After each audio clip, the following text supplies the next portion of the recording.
गौतम राणे सागर लेकर के उपस्थित हूँ। कार्यक्रम हम दिखाएंगे आईना सच का। आज जिस तरह से पूरे देश में माहौल है, निश्चित तौर पे ह्यूमन राइट करा रहा है, मानवीय मूल्य करा रहे हैं। और इसीलिए आज जिस तरह से जब सड़क पे पूरे चलते मजदूर दिखाई पड़ते हैं, छोटे छोटे बच्चे दिखाई पड़ते हैं, छोटे छोटे बच्चे दिखाई पड़ते हैं। आवाज आ रही कि नहीं? जी आवाज आ रही है। छोटे छोटे बच्चे जब छोटे छोटे पैरों से, नंगे पैरों से चलते दिखाई पड़ते हैं और उनके पैरों में जब छाले पड़ते हैं तो क्या दुख होता होगा, ये मेरे ख्याल से वही समझ सकता है जो कभी नंगे पांव चला हो और काफी दूर तक चला हो, जिसके पांव में छाले पड़े हों। आज जिस तरह से हमारे देश के प्रधान सेवक द्वारा ये घोषणा की जा रही कि 20 लाख करोड़ रुपए का हमने पैकेज दे दिया, और जब हम 3 दिन से आज सुन रहे हैं सीतारमण जी आ रहे हैं जो हमारे देश की वित्त मंत्री हैं, और जब वो आ रहे हैं तो वो एक सब्जी की टोकरी उठाए चली आती है और सब्जी की टोकरी बेचती हैं और ये कहती है कि आप लोन ले लीजिए। हम अपनी बात को शुरू करने से पहले तो ये दिखाएं कि आखिर हमारे देश में हो क्या रहा है। जिस समाज का नेतृत्व करते हैं, खासतौर से गरीब समाज का नेतृत्व करते हैं, वो कहानियों के माध्यम से बड़े बेहतर तरीके से समझ जाता है। तो हम भी शुरू वहीं से करते हैं कि इस हमारे देश का जो 20 लाख करोड़ का पैकेज हमारे प्रधान सेवक द्वारा घोषित किया गया है, इसे समझने का सबसे बेहतरीन तरीका है। हम आपके एक उदाहरण आपके सामने बता रहे हैं कि एक माँ बाप जिनके 2 बच्चे थे, कुछ नहीं कर रहे थे, तो उन्होंने कहा कि बच्चों तुम कुछ काम तो कर लो। बच्चों ने कहा क्या काम करें? तो माँ बाप ने कहा कि मेरे पास 3 भैंस है, उसकी दही बना देते हैं, ले जाओ दही बेचो। बच्चे लेके चले गए दही, और दही जब बिकी नहीं थी, एक पेड़ के नीचे वो थक करके जिसमें छांव था बैठ गए। छोटे ने कहा कि भैया मुझे भूख लगी है और प्यास लगी है, इस समय कुछ हो जाए। तो बड़े भाई ने कहा कि देखिए माँ ने कहा था कि दही उधार नहीं बेचनी है, इसलिए मैं तुम्हें दही नहीं दे सकता।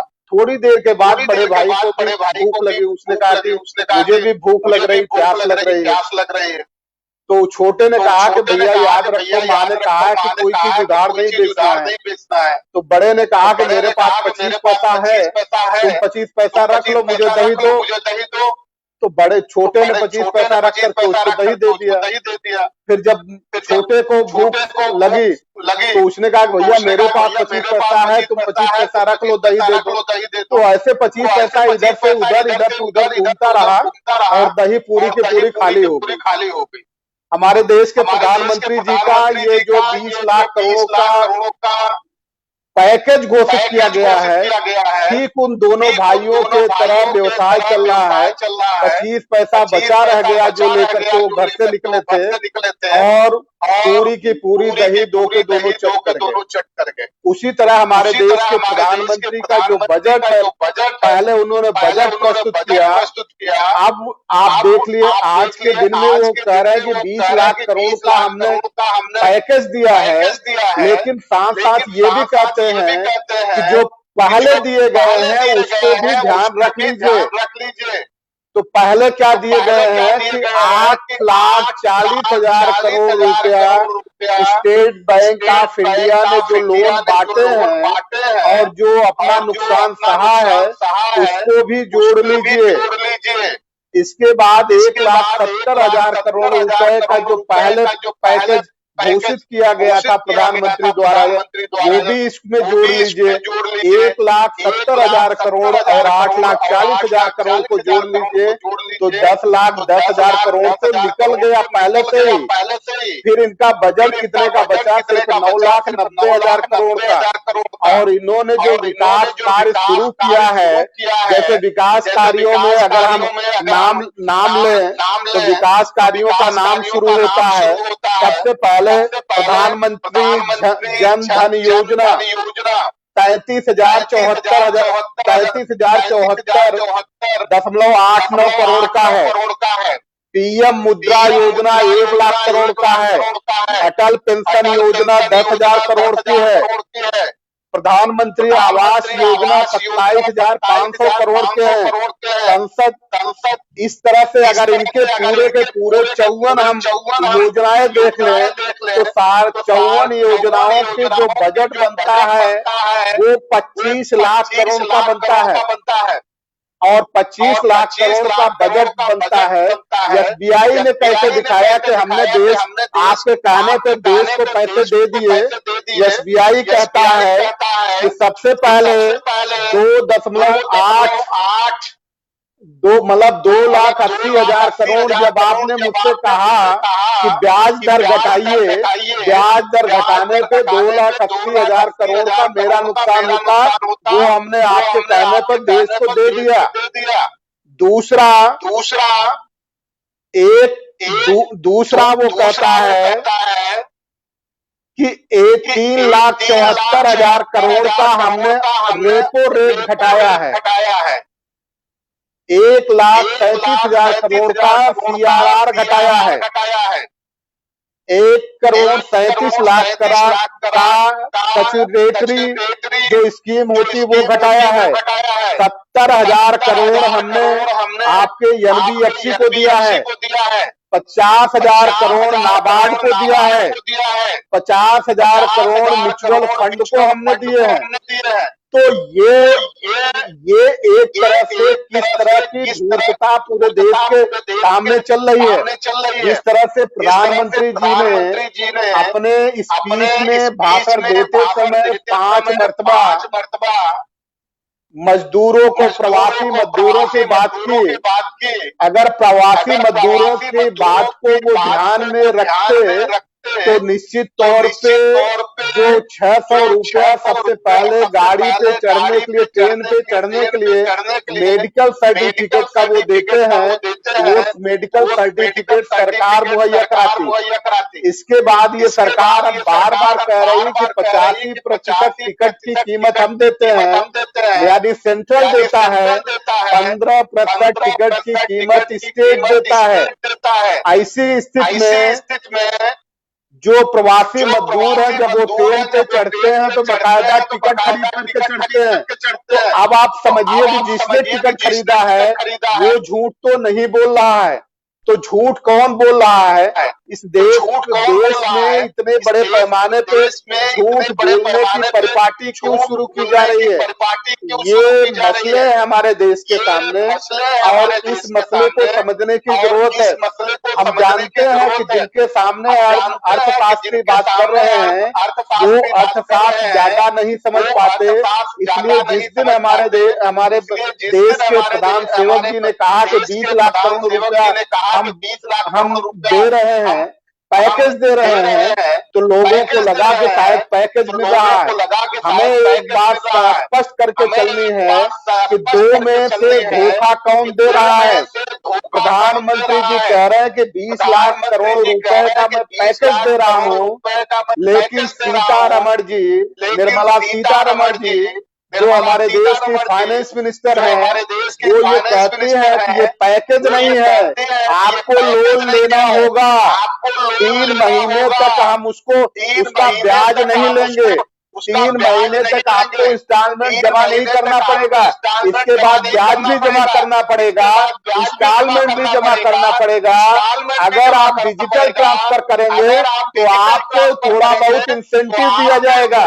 तो इसका मतलब ये क्या क्या प्रधानमंत्री जी को या प्रधान सेवक को निर्मला सीतारमण जी फेल करना चाहती है, या प्रधानमंत्री जी ही पूरे देश के सामने झूठ बोल रहे हैं? क्योंकि कोई भी देश का मीडिया इस बात को उठाने के लिए तैयार नहीं है कि इस 20 लाख करोड़ के जो ख्वाब दिखाया जा रहा है वो वास्तव में है क्या। तो आज हमारे बीच में जो उपस्थित अतिथि है, मैं उनसे परिचय कराऊं, परिचय कराने के बाद फिर हम विचार लेते हैं। हमारे बीच में उपस्थित, हमारे कार्यक्रम में उपस्थित डॉक्टर दुर्गा प्रसाद यादव जी हैं, वॉइस ऑफ मानवता में। डॉक्टर दुर्गा प्रसाद जी, आपका स्वागत है। इस कार्यक्रम में उपस्थित श्रीमती विजय लक्ष्मी गौतम जी है, वॉइस ऑफ मानवता के कार्यक्रम में। विजय लक्ष्मी जी, आपका स्वागत है। सबसे पहले डॉक्टर दुर्गा प्रसाद जी, हम आपसे एक बात जानना चाहते हैं कि आप ये बताइए कि जब सरकार ये कह रही है कि जो ट्रेन चलाई गई है उसमें प्रवासी मजदूरों को लाने के लिए प्रवासी मजदूरों से कोई टिकट नहीं चार्ज किया जा रहा है, 85% सेंट्रल गवर्नमेंट दे रही है, 15% स्टेट गवर्नमेंट दे रही है, लेकिन जो पैसेंजर आ रहे हैं वो बकायदा टिकट दिखा रहे हैं, तो आखिर इसमें झूठ कौन बोल रहा है? देश को अपने राय से परिचित कराइए डॉक्टर दुर्गा प्रसाद यादव जी। राणे साहब, सबसे बड़ी समस्या ये है कि इस देश की राजनीति में नेताओं और पब्लिक के बीच में शुरू से एक अंतर्संबंध बना हुआ था। नेता जो भी वादे करते थे, पब्लिक उस पर भरोसा करती थी और उसी के आधार पर चुनाव लड़े और जीते जाते थे, वायदों के आधार पर। लेकिन एक नई परिपाटी चली है पिछले कुछ दिनों से कि वादे इतने कर लो, वादे इतने गिना दो कि एक कहानी याद आती है, मैं इससे कहना चाहता हूँ। एक लड़का भूख से तड़प रहा था और बार बार रोटी मांग रहा था। उसके पिता ने क्या किया कि उसको उठा के एक ऊंचे स्थान पर बैठा दिया। अब वो अपनी भूख छोड़ करके ये कहने लगा कि पापा हमको पहले नीचे उतारो। तो इस देश की हालत वो है। अभी 2 कार्टून 2-3 दिनों से बहुत अच्छे रन कर रहे हैं। इन चीजों पर मैं बताऊं आपसे। एक कार्टून तो वो रन कर रहा है कि 3 व्यक्तियों को खड़ा किया गया है। एक है भूखा नंगा किसान मजदूर, दूसरा बीच में है पूंजीपति और तीसरा है नेता। और जो ये घोषणा माननीय प्रधानमंत्री जी ने किया है 20 लाख करोड़, तो 20 जो दिखाया गया है वो भूखे नंगे किसान के सामने दिखाया गया है, लाख जो दिखाया गया है पूंजीपति के सामने दिखाया गया है, और जो करोड़ दिखाया गया है वह नेता के सामने दिखाया गया है। 20 लाख करोड़ किसके हिस्से में क्या आ रहा है? 20 आ रहा है इस देश के जो 85% लोग हैं, किसान मजदूर कामगार हैं, उनके हिस्से में 20 रुपया आ रहा है। लाख रुपया जो आ रहा है वो पूंजीपतियों के पॉकेट में जा रहा है, और जो करोड़ रुपया आ रहा है वो नेताओं के पॉकेट में जा रहा है। मेरा मात्र इतना कहना है, एक लाइन में इस बात को समझ लीजिए कि कोई भी बजट बनता है सरकारों का, फाइनेंशियल बजट जो ईयर का बनता है, तो पहले ये बताया जाता है कि कितना पैसा किस मद से कहां से आएगा और हम किस मद में कितने पैसे को खर्च कर रहे हैं। आज की जो वर्तमान की स्थिति है कि 20 लाख करोड़ की घोषणा करने के बाद एक बार भी चाहे फाइनेंस मिनिस्टर ने, जो सीढ़ी दर सीढ़ी रोज प्रेस कॉन्फ्रेंस कर रही हैं, चाहे उनके किसी भी अधिकारी ने ये नहीं बताया कि ये 20 लाख करोड़ आएगा कहां से। और जैसा कि अभी आपने बताया कि जो लिक्विडिटी फंड के रूप में आरबीआई ने स्टेट बैंक में पहले से मार्केट में दे रखा है, और ये जो 3 लाख करोड़ सूक्ष्म और लघु और मध्यम उद्योगों के लिए जो घोषणा इन्होंने किया है, वो पैसे अपने पास से नहीं देने, वो कहना है कि ये बैंकों से लीजिए आप, हम आपको सिर्फ जमानत देंगे कि अगर ये पैसा डूबेगा तो सरकार भरेगी। यानी कहने का तात्पर्य सरकार अपने पास से कोई पैसा किसी को भी नहीं दे रही। जो भी घोषणाएं कर रहे हैं, इनके पास पैसे है ही नहीं है, क्योंकि शुरू में ये देखा गया कि जो इनका बजट सालाना बजट था, उस सालाना बजट में जितने भी खर्चे इनके दिखाए गए हैं, उन खर्चों में कुछ थोड़े से मदों में जो कटौती हो रही, चाहे कुछ वेतनों में कटौती हुई है, चाहे वो एमपी एमएलए के बजट में कटौती हुई है, सिर्फ उन्हीं कटौतियों का पैसा इनके पास बच रहा है, शेष कोई भी खर्च ये कम नहीं कर रहे हैं। तो आखिर ये बजट इनके पास आएगा कहां से? ये सिर्फ पब्लिक को बेवकूफ बना रहे हैं। जिस तरह से 15 लाख का झुंझुना पकड़ाया गया, उसी तरह से ये 20 लाख करोड़ का झुंझुना पूरे देश को पकड़ाया जा रहा है। रोज नई योजनाओं की घोषणा की जा रही है और हमारा समाज, हमारा देश बहुत विश्वास करता है। परिणाम उसका ये है कि वो पिछली बात भूल जा रहा है और अगली बात जो घोषणा हो रही है उसी को सिर्फ याद रख रहा है कि हो सकता है ये चीजें हमको मिल जाए। लेकिन आज की स्थिति ये है कि एक भी नया पैसा, जैसा कि आपने कहा कि मजदूर जो चल रहे हैं, अभी 6 बजे का न्यूज में देख रहा था रवीश जी का, उसमें दिखा रहा था हमारे वहां के कई सारे मजदूर अभी रात से लेके सुबह तक आए हैं। मैं सड़क पे निकला हुआ था, हजारों की संख्या में पैदल मरीज पैदल आज भी जा रहे हैं। और हाँ, निश्चित तौर पे डॉक्टर साहब स्थिति बड़ी बुरी है। एक आंकड़ा और बता दें, जिस प्रधानमंत्री पीएम केयर फंड की बात चल रही थी, उस पीएम केयर फंड से अभी 1,000 रुपए देने की घोषणा की गई है। तो 1,000 करोड़ रुपया और 24 करोड़ लोग हैं, तो 1,000 में 24 करोड़ लोगों को अगर डिवाइड कर दीजिए तो मेरे ख्याल से कितना कितना आ जाएगा, संभवतः 40 रुपए के आसपास एक लोगों के खाते में आ रहा। अब आप अंदाजा लगाइए। और जबकि स्थिति ये है कि हमारे हमारे यहाँ जो बजट जो स्थिति बन रही है, करीब 48,000 करोड़ मजदूर हैं जो प्रवासी भारतीय हैं, देश के विभिन्न बड़े शहरों में फंसे हुए हैं। उनको घर वापस लाने के लिए 1,000 करोड़ रुपए की पीएम केयर फंड से घोषणा की गई है और मेरे ख्याल से ये भी घोषणा ही रहेगी या जमीन पे आगे उतरेगी। इस पे हम आते हैं तो विजय लक्ष्मी जी, आप क्या समझते हैं कि प्रधानमंत्री पीएम केयर फंड से जो 1,000 करोड़ रुपया 48,000 प्रवासी मजदूरों के लिए दिए गए हैं, वो क्या प्रवासी मजदूरों के घर पहुंचाने में सक्षम है? देखिए सर, पहले तो मैं यही कहूंगी कि जो सरकार है वो मजदूरों, किसानों और गरीबों को इस हद तक निचोड़ देना चाह रही है कि केवल जो 2 रोटी खा के वो अपने उसी को अपना विकास समझे। तो जो ये थाली ताली और ये दीप जला के, मोमबत्ती जला के जो कोरोना उत्सव मनाया गया, उसके 50 दिन बाद जो हमारे प्रधानमंत्री जी के आत्मा उनकी जागी, उसके बाद उन्होंने एक पैकेज का उन्होंने दिया है 20,000 करोड़ का। तो हमारी समझ से ये है कि ये हमारी सरकारों के पास कोई विजन नहीं है। वो केवल पैकेज के नाम पर गरीबों को, किसानों को और मजदूरों को केवल एक कर्ज देती हैं और उन्हीं कर्ज के नीचे दब के हमारे मजदूर, किसान देखिए कितने आत्महत्या करते हैं। और देखिए मास्क की कमी है, टेस्टिंग किट्स की कमी है, पीपीई किट की कमी है, इन सब चीजें मिल नहीं रही हैं। और जो हमारे मजदूर हैं उनको भी किसी भी प्रकार के संसाधन नहीं मिल रहे हैं।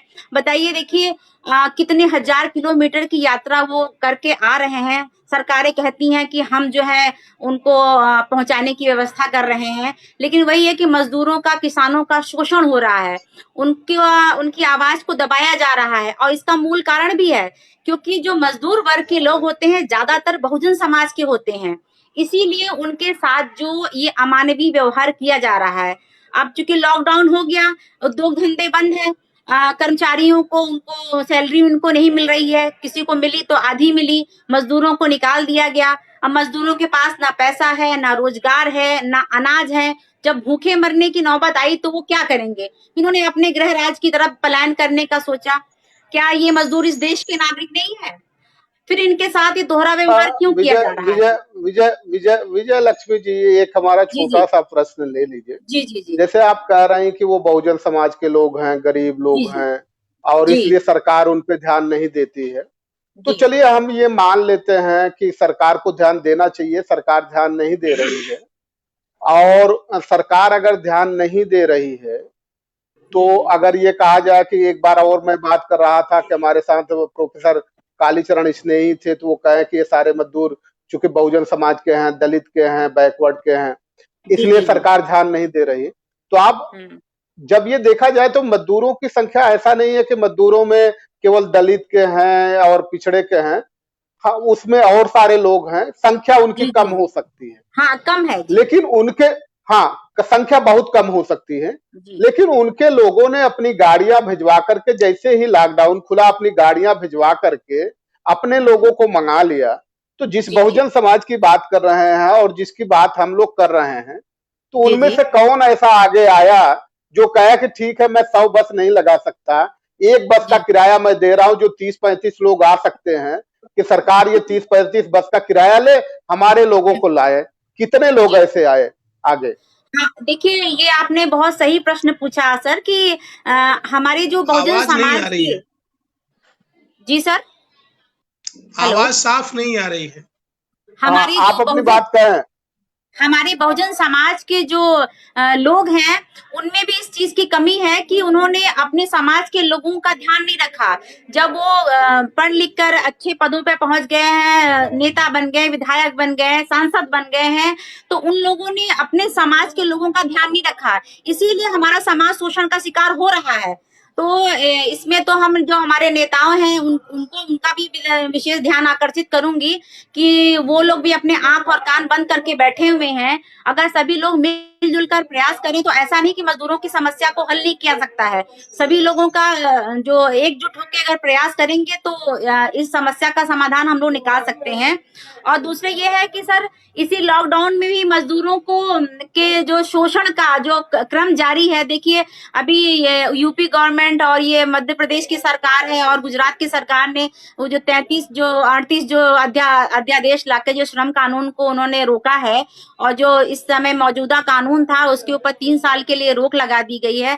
तो इससे हमारे मजदूरों का कितना शोषण होगा। उन्हें 8 की जगह 12 घंटे काम करने पड़ेंगे।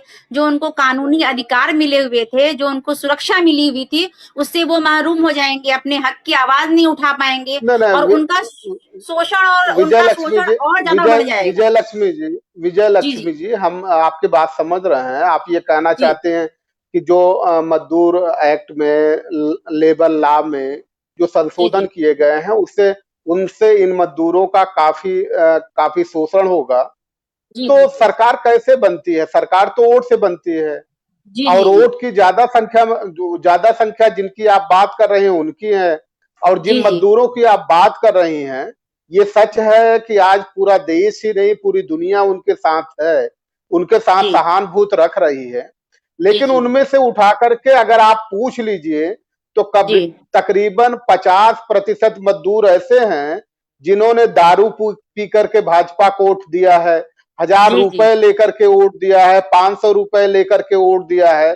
तो जब आप अपने हथियार दूसरे को दे देंगे जिनको आप दुश्मन मानते हैं, तो दुश्मन वार तो करेगा, उसमें फिर दुश्मन का ही दोष हम कैसे निकाल सकते हैं? जी। मैं आपकी बात से पूरी तरह सहमत हूँ सर। लेकिन वही हमारा जो संगठन है, भारतीय समन्वय संगठन, मैं हमारा संगठन इस चीज पर विशेष ध्यान देता है। और जो गरीब मजदूर हैं, अपने समाज के लोग हैं, उन लोगों को हम लोग इसीलिए अपने कैडर कैंप के माध्यम से जागरूक करने का प्रयास कर रहे हैं कि वो गलत लोगों को ना चुने और जो उनके लिए कार्य करने वाले लोग हैं उनको चुने। और ये चूंकि हमारे समाज में अशिक्षा की कमी है, गरीबी है और बेरोजगारी है, तो वो उनके बहकावे में जल्दी आ जाते हैं वो लोग। और थोड़े से लालच में वो अपने वोट को दे देते हैं और अपना ही नुकसान कर बैठते हैं। चल चलिए विजय लक्ष्मी जी, मैं समझता हूं कि आपका जो प्रयास है वो प्रयास रंग लाएगा। मैं दूसरा प्रश्न ले लेता हूं डॉक्टर जी जी दुर्गा प्रसाद यादव जी से जी जी। कि डॉक्टर साहब एक चीज बताइए, हमारे देश में बड़ा हो हल्ला हो एक रहा है मिनट कि एक किसान मिनट रुकिए, एक मिनट रुकिए, एक मिनट रुकिए।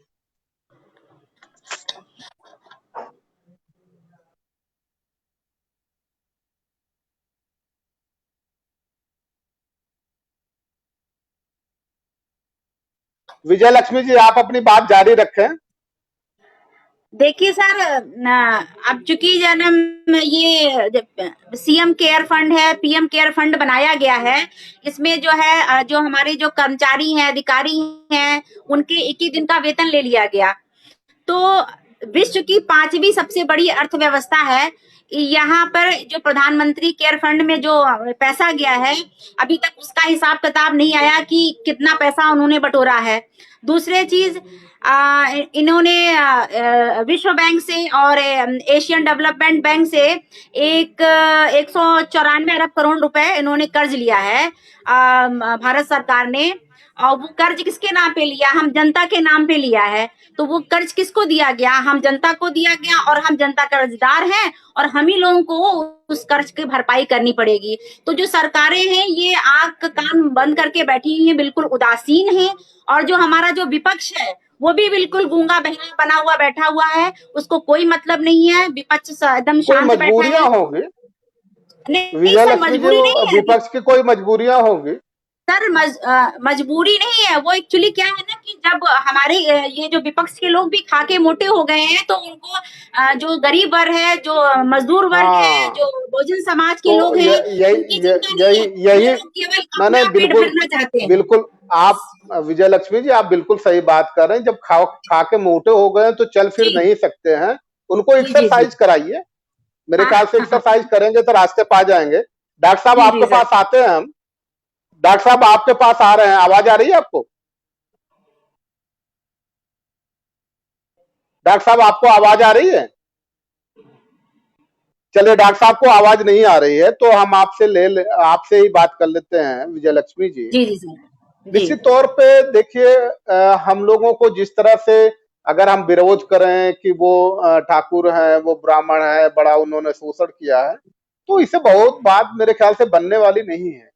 उन्होंने जी जो जी प्रयास किया है, क्या हमने उसका 10% भी प्रयास किया है आगे बढ़ने के लिए? ये सच है कि वो हमारे मार्ग में रोड़े अटकाते हैं, हमने मान लिया।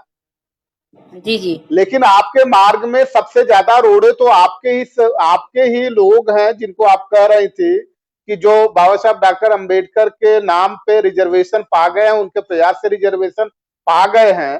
डॉक्टर अंबेडकर ने उनसे उम्मीद की थी कि जी। पे बैक टू सोसाइटी, सोसाइटी। लेकिन जी वो जी जब पे बैक टू सोसाइटी से ही मुकर जा रहे हैं, जी। तो किस आधार पे दूसरे को हम दोष दे सकते हैं? देखिए, ये आपने बड़ा ही अच्छा कहा सर कि जो हमारे जो समाज के लोग हैं, जो बाबा साहब की वजह से पढ़ लिख के अच्छे अच्छे पदों पर, अच्छे अच्छे ओहदों पर पहुंच गए हैं, तो उन्होंने अपने ही समाज की परवाह डॉक्टर करना साहब छोड़ दी। आवाज आ रही है आपको? जी आ रही है। हाँ, विजय लक्ष्मी जी फिर हम लौट के आते हैं आपके जी पास। जी जी सर। डॉक्टर साहब एक बहुत तेजी से एक बात फैलाई जा रही है, प्रचारित किया जा रहा है कि 6,000 रुपया जी हर साल किसान सम्मान निधि के नाम पे दिया जा रहा है।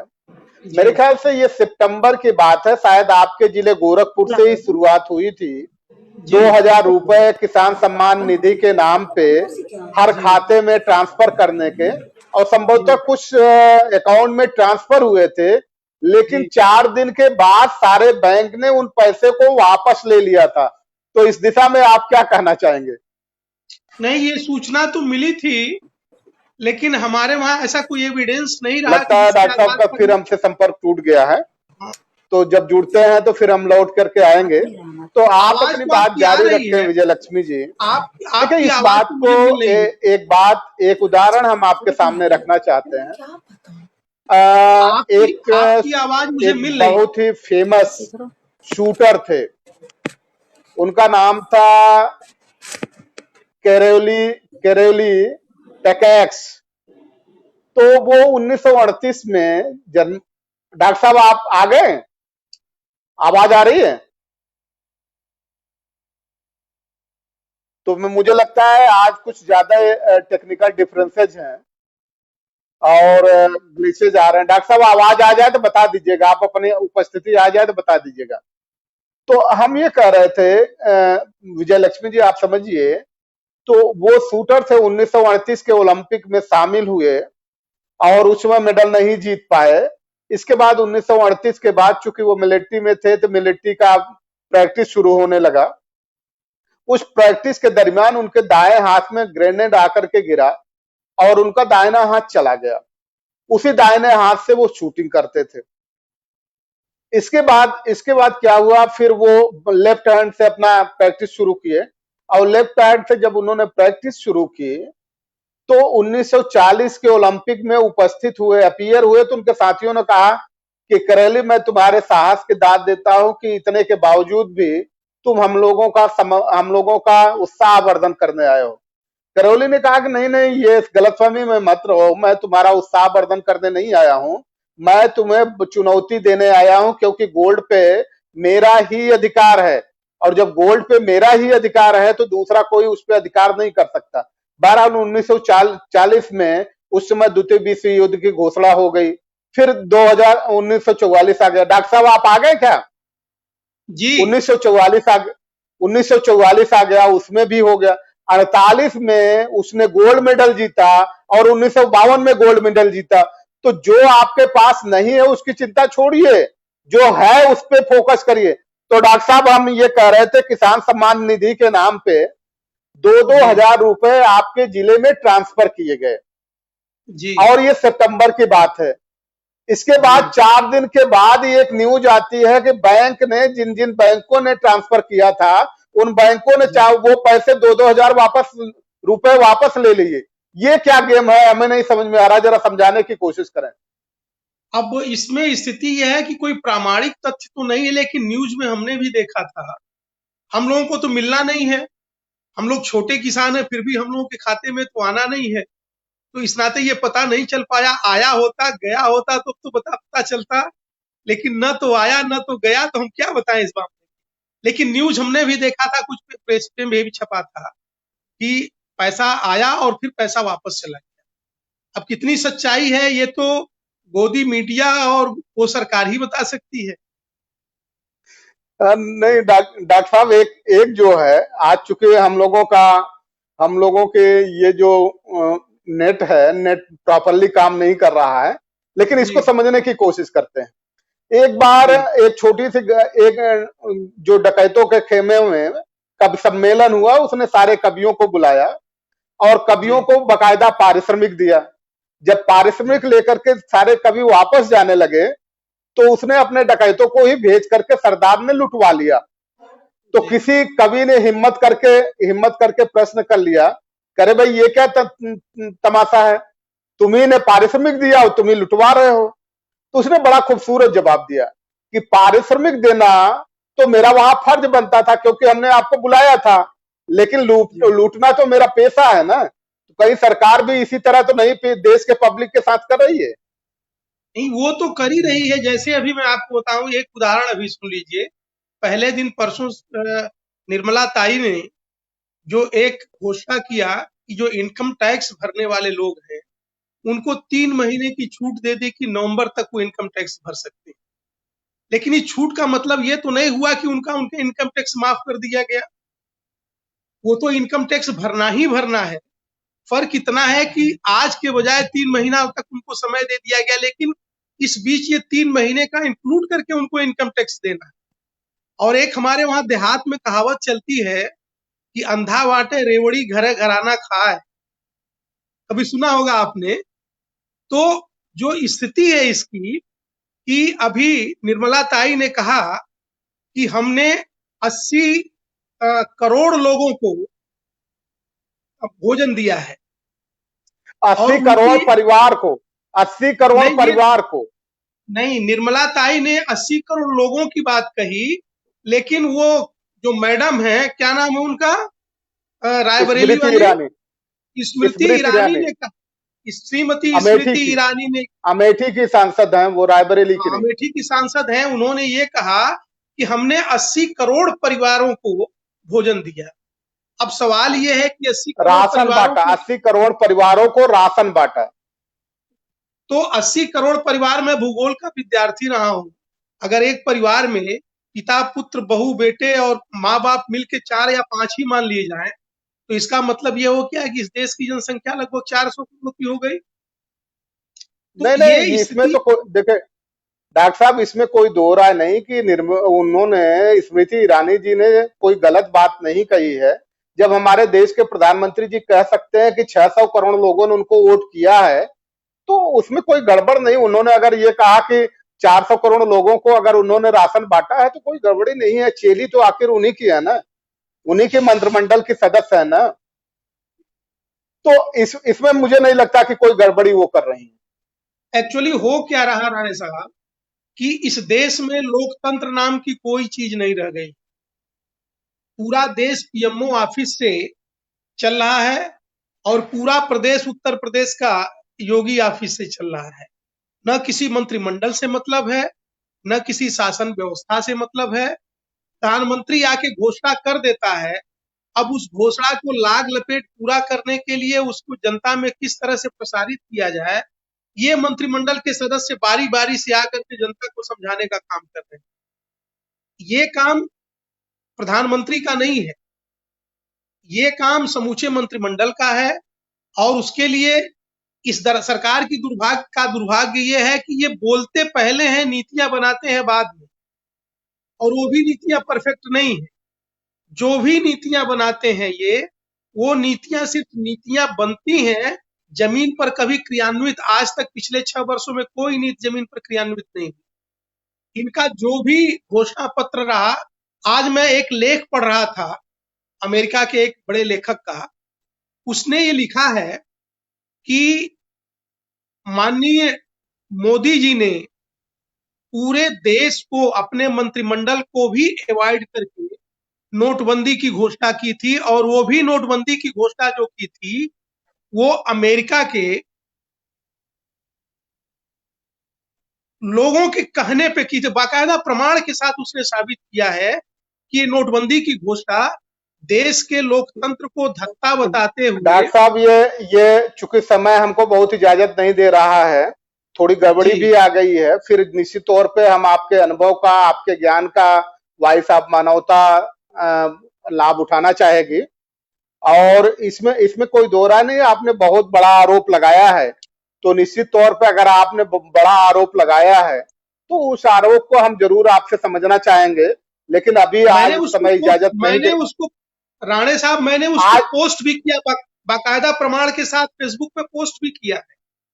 नहीं, हम इस लाइव चैनल से आपसे अनुभव उसको शेयर करेंगे, लेकिन आज समय इजाजत नहीं देता, हमें वाइंड अप करना पड़ेगा। अंतिम में बस इस बात का हम लोगों को ध्यान रखना है कि एक तरह से जो मुजफ्फरनगर में घटनाएं हुई, 24 घंटे के अंदर उत्तर प्रदेश के जो ऑन रिकॉर्ड है, ऑफिशियल रिकॉर्ड है, 17 प्रवासी भारतीय मारे गए हैं। वॉइस ऑफ मानवता उनको मानव होने के नाते, मानवीय मूल्यों की रक्षा करने के नाते, वॉइस ऑफ मानवता इस बात का समर्थन करता है और जोर मांग रखता है कि जो 17 लोग मारे गए हैं, उनको 17 लोगों को 1-1 करोड़ का मुआवजा दिया जाए और उनके परिवार से 1-1 लोगों की नौकरी दी जाए। ये पुरजोर मांग वॉइस ऑफ मानवता रखता है। अब वॉइस ऑफ मानवता से जुड़ने के लिए आप सभी का बहुत बहुत धन्यवाद। उम्मीद है बहुत जल्दी फिर मिलेंगे। सभी को नमस्कार, जय भीम, सत श्री अकाल। नमो बुद्धाय, जय भीम।